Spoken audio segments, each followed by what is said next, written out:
All right, this is the $40 Chinese coffee grinder hack. So I filled it up with beans. That's how you normally use it. Do that. But a family member has arthritis, so I figured this out. You can see on the top, it's like a hex bolt. Let's get a screwdriver.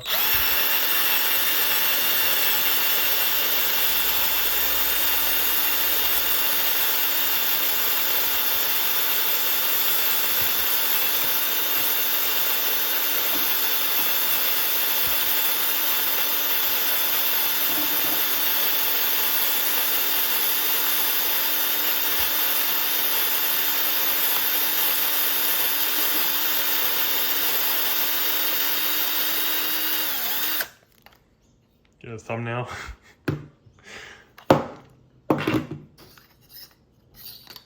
There you go. Coffee hack if you got arthritis.